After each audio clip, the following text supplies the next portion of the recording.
Hi, I'm Marcus, 39, and the moment my wife laughed in my face and said, "You can't divorce me.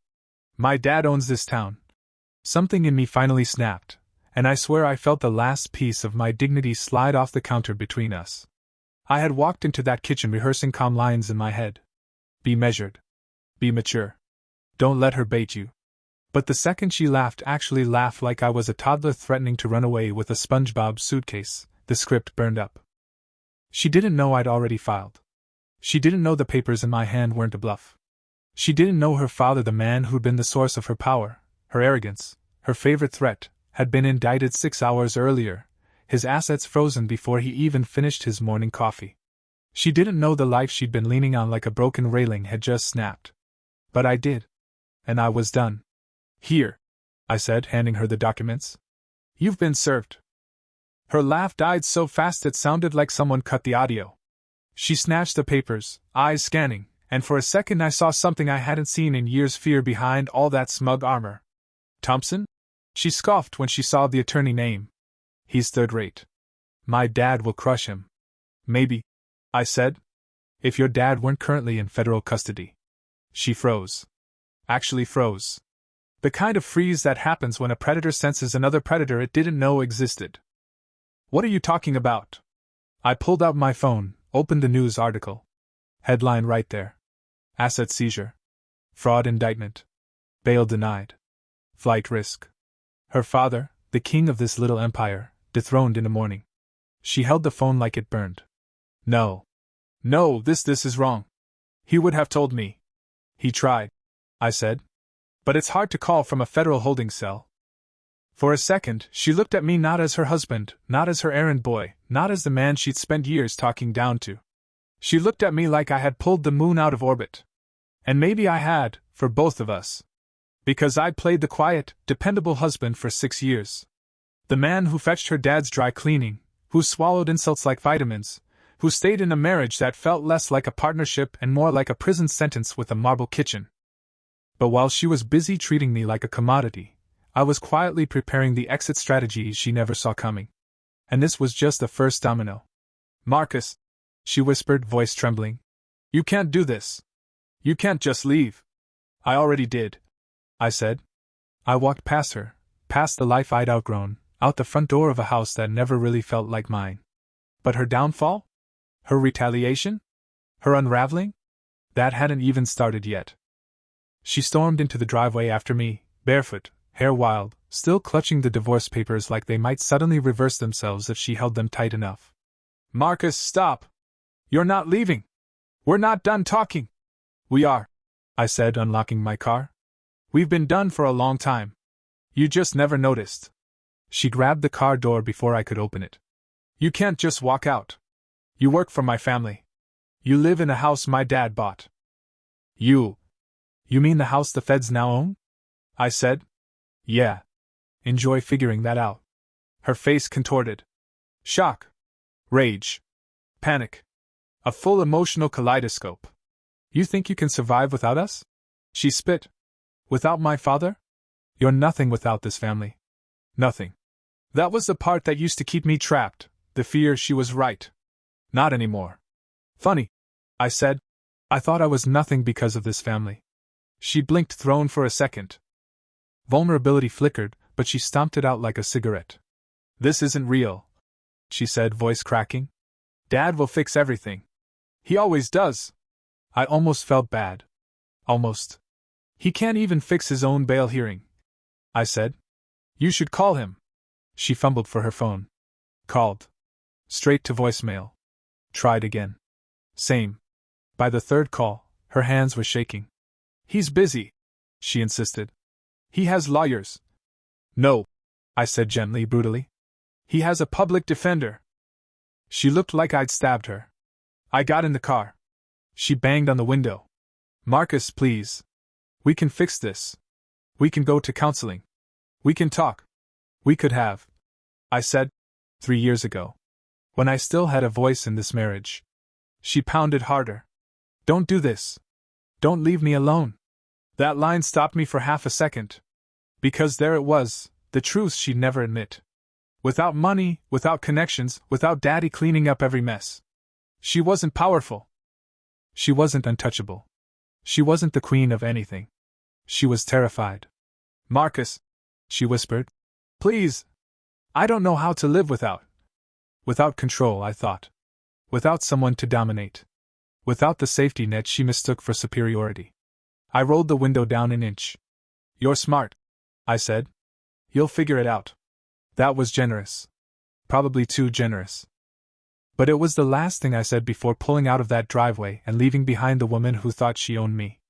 I drove to my new apartment, a studio I'd signed for the same morning I filed, bare walls, a mattress on the floor, not much else. But it was quiet. It was mine.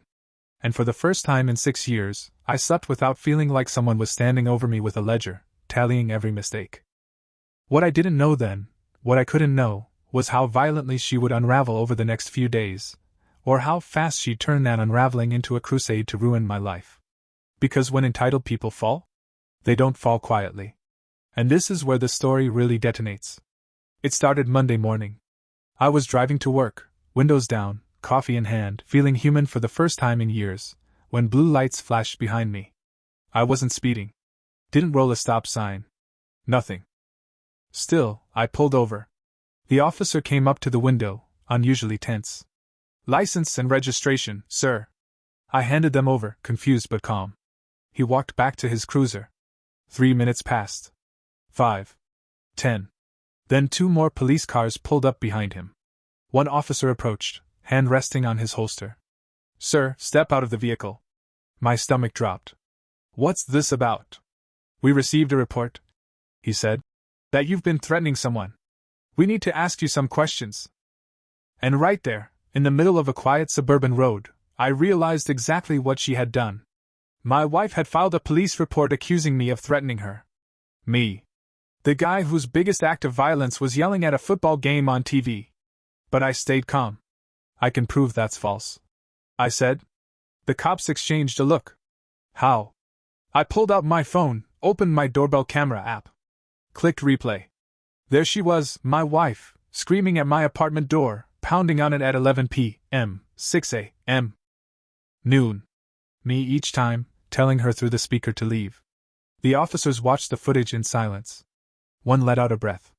Looks like someone wasted our time. She filed a false report. The other muttered. We'll handle it. They let me go with an apology. But it didn't matter, damage done. A police interaction on my record. On a Monday. On my first month at a new job. And she wasn't done. Because when I got to work, HR was waiting. We received a concerning anonymous call, the HR rep said. Someone claiming you made threats in the workplace. I almost laughed. Let me guess, female voice? Dramatic? Slightly unhinged? She winced. Actually, yes. I showed her the police body cam footage the officers had sent me. Showed her the doorbell footage. Laid out the entire sequence of events. Jesus, she whispered. Okay. Thank you. We'll document everything and ignore the complaint. She leaned in. But Marcus, be careful. Some people escalate. She had no idea. Because 2 days later, I discovered my wife had somehow gotten the phone numbers of my clients, my consulting clients, and was now calling them one by one. Telling them she was worried about my mental health. Worried about my stability. Worried the stress of the divorce was making me sloppy at work. One client called me directly. Marcus? Your wife called. Said we should reconsider the contract since you're going through some kind of breakdown? I held the phone so tight my hand shook. She's lying.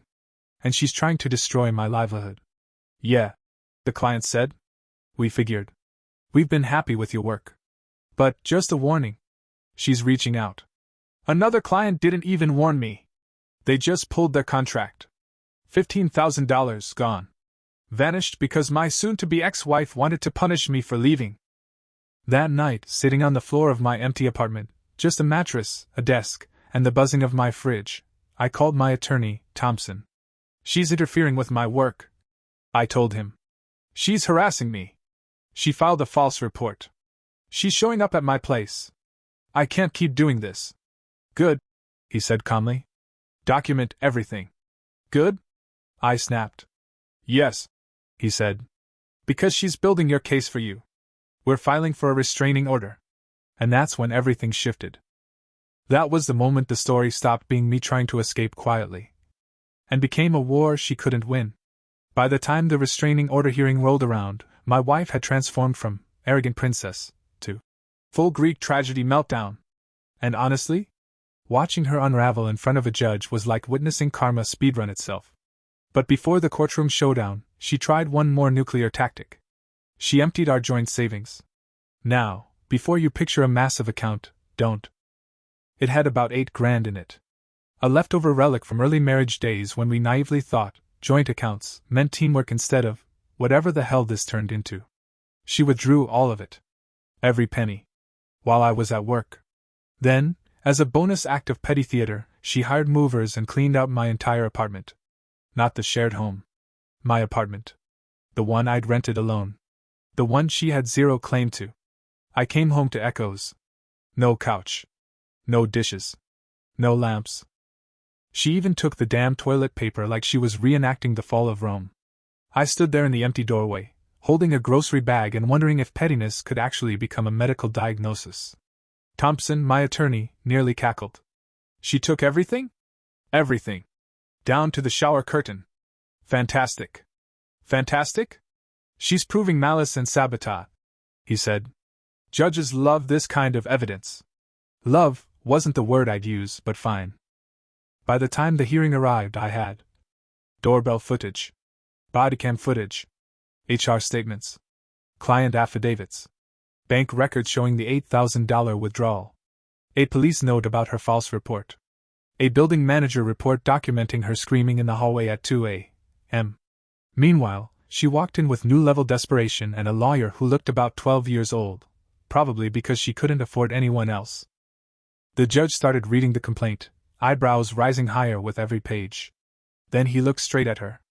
Ms. Harrington, is this accurate? She tried the tears, big, theatrical, Broadway-level tears.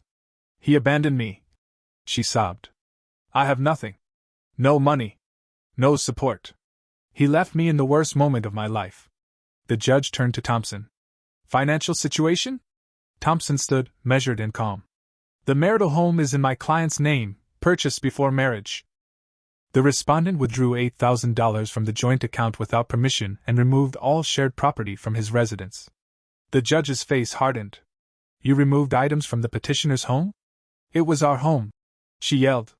It was not, Thompson said smoothly. Her name is not on the lease. Nor the utilities.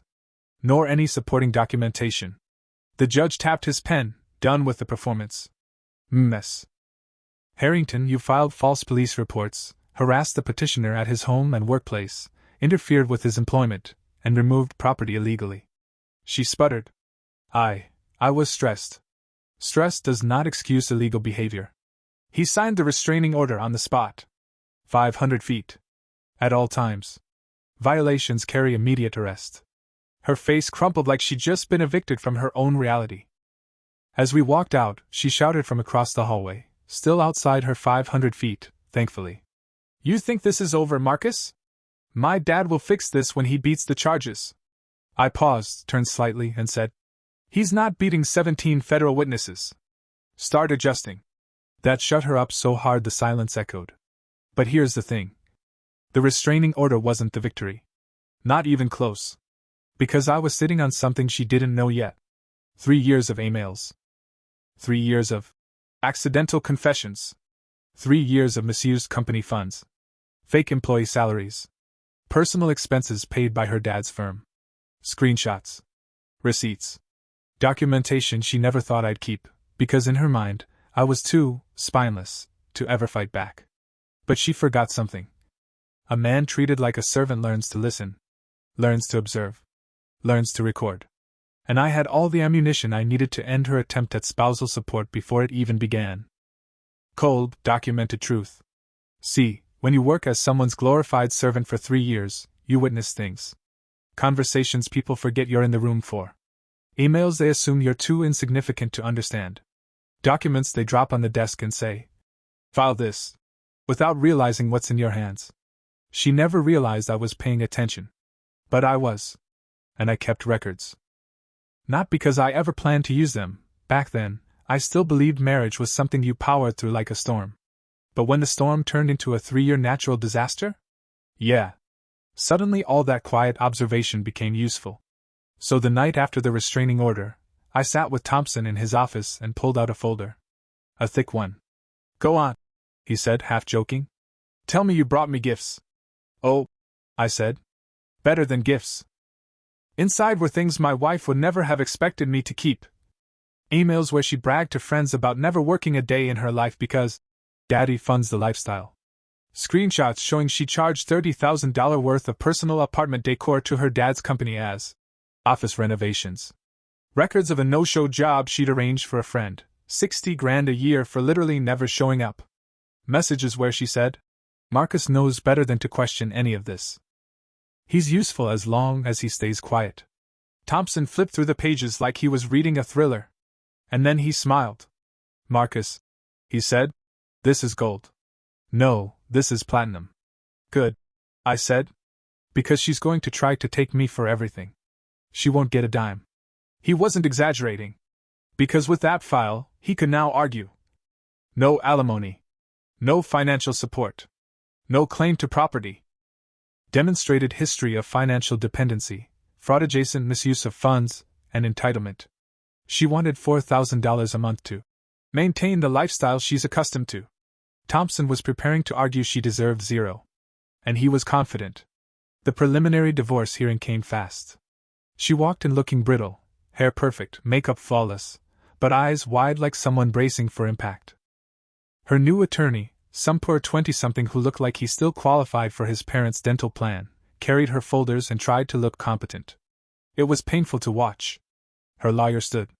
Your Honor, my client requests temporary spousal support pending the divorce settlement, as she has been out of the workforce for 6 years. Thompson stood. No. Just that. The judge blinked. Counselor, care to elaborate? With pleasure, Thompson said. The respondent chose not to work. She lived entirely off family money. My client, meanwhile, worked full-time. And I have documentation showing misuse of company funds, willful avoidance of employment, and explicit statements that she never intended to work again. He slid the file onto the judge's bench like a magician revealing the final trick. The judge skimmed. Eyebrows went up. Her face went white. Ms. Harrington, the judge said, this paints a concerning picture. She stammered. Those are taken out of context. The judge didn't even look up. Temporary support is denied. Given this documentation, you should seek employment. Her voice cracked. But I have no job skills. Then you'll need to acquire some. Even I flinched at that one. Her lawyer looked like he wanted to crawl into his own briefcase and zip it shut. She stormed out of the courtroom. I walked out calm. Because for the first time in years, the power she'd lorded over me wasn't just gone. It was working against her. But she still had one last desperate hand to play, one she thought would destroy me. And instead, it buried her. And if you thought my wife had hit rock bottom in part 5, oh no. She grabbed a shovel, took a deep breath, and started digging like she was trying to reach the Earth's molten core. Because right after the judge denied her spousal support, she realized something. Without Daddy's money, without access to the family lawyers, without me to boss around, she had nothing left to lose. And that made her dangerous. It started with the furniture. Remember how she cleaned out my apartment like she was looting a Best Buy during a blackout? Well, once the judge ruled she'd either have to return the items or reimburse me for their value, suddenly she decided she didn't have the items anymore. All that stuff was mine. She hissed in a voicemail. If you want it, sue me. Which, by the way, is exactly what Thompson planned to do. But before he even filed the motion, she escalated again. She tried to weaponize her mother. Now, her mother is a professional guilt distributor. The woman could win an Olympic medal in passive-aggressive disappointment. And sure enough, she called me with a voice like a funeral violin. How could you do this to her, Marcus? Your wife is emotionally devastated. Her father is in jail. Her life is falling apart. My life was falling apart for 6 years, I said. She's just noticing hers now. Her mother gasped like I'd slapped her with a Bible. This is not the time to abandon family. I didn't abandon anyone, I said. I left someone who treated me like staff. Click. And that was that. But the real explosion, the one I didn't see coming, happened 1 week later. It was a Saturday morning. I was finally sleeping in. First time in months. I just started drifting into the kind of sleep that feels illegal when suddenly. Bang, bang, bang, bang. Someone was pounding on my apartment door like they were trying to collect a medieval debt. I shot up from the mattress. Heart hammering. "Marcus!" a voice yelled. "Open the door!" At first, I thought she'd violated the restraining order. That she was standing out there in full meltdown mode. But no. When I looked through the peephole, it wasn't her. It was her entire extended family. Her uncle. Her aunt. Her 2 cousins. Even her grandmother, holding a purse like it contained divine judgment. And behind them, like she was the conductor of this guilt symphony, was my wife. Standing at exactly 500 feet. Arms crossed. Smug. Watching. She'd brought reinforcements. I cracked the door an inch, chain still on. Her uncle stepped forward. Loud. Angry. The kind of guy who thinks volume equals authority. "You're ruining her life, son." "Sir, I blinked. "In my pajamas?" "You're abandoning your responsibilities." Her aunt chimed in. "A man doesn't walk out when a woman is in need." "My apologies," I said. I didn't realize my responsibilities included tolerating harassment, false police reports, and grand larceny. Grandma clutched her pearls. "You stole her stability," she croaked. "I think the FBI stole that from her dad," I said. Her uncle puffed up. "You will drop the divorce. You will apologize. And you will stop this nonsense before we make this town very uncomfortable for you." I just stared at him. Then I closed the door. Locked it. Bolted it. And called Thompson. He listened. Then burst out laughing. "They just violated the restraining order by proxy," he said. "Harassment through third parties is still harassment." "You're kidding." "Nope. And we're filing a motion." My wife thought she was clever. Thought she found a loophole. Instead, she'd walked herself into another legal beating. Because 2 weeks later, we were in front of the same judge, my wife now visibly exhausted, makeup cracking, her cheap new lawyer sweating like he was in a hostage video. Thompson presented the footage from my door camera, the family mob, the threats, the yelling, the whole circus. The judge pinched the bridge of his nose like he needed a vacation. He looked at her lawyer. Then at her. "Miss Harrington," he said, "do you understand what a restraining order means?" Her voice trembled. I didn't go there. I stayed back." "Yes," the judge said. "You instructed others to go in your place. That is the same violation." Her mouth fell open. "But another stunt like this," the judge said, "and you will be held in contempt. And you will go to jail. Are we clear?" She nodded, tears streaming. This wasn't a performance cry. This was the cry of someone finally realizing the world she built on threats and entitlement was collapsing on top of her. And I wasn't under it anymore. And this is where the whole thing stopped being a divorce, and started feeling like an autopsy of our entire marriage. Because the moment the judge threatened her with jail time, everything about her shifted. The rage was still there, but underneath it, finally, was fear. Real fear. The kind people get when they realize their last lifeline has been cut and the water is already up to their chin. And that was before the next bomb dropped. Her dad's trial date was officially set. Front page news. 17 witnesses. Financial records. Emails. Every dirty secret resurfacing like bloated bodies in a lake. And for the first time since I'd met her, she didn't have a comeback. Not one. She called me that night. Not yelling. Not raging. Whispering. "Marcus, please, can we just talk? Not lawyers. Not court. Just us." For a second, one stupid second, I almost answered the way I used to. The way a man answers when he still believes love can outshout damage. But then I remembered the police reports. The harassment. The clients she cost me. The furniture theft. The mob at my door. So I kept my voice steady. "We did talk," I said. "You just never listened." Silence. Then a broken, trembling sound I'd never heard from her. "I don't know who I am without all of this." That was the closest she ever came to honesty. But honesty doesn't erase damage. And fear doesn't erase consequences. Because in 2 weeks, the final hearing was coming. And she was about to lose everything she thought she owned. Marcus here, 39. The final hearing felt less like a divorce and more like the official autopsy of our marriage. She showed up in a wrinkled Target blouse, looking nothing like the untouchable princess who once told me I'd be nothing without her family. The judge reviewed everything: her false reports, harassment, the stolen furniture, the restraining order stunt, and stripped her case bare. No alimony. No support. She owed me $11,000 for what she took. When the gavel fell, she whispered from her mandated distance, "I hope you're happy." I wasn't yet. But I was finally free.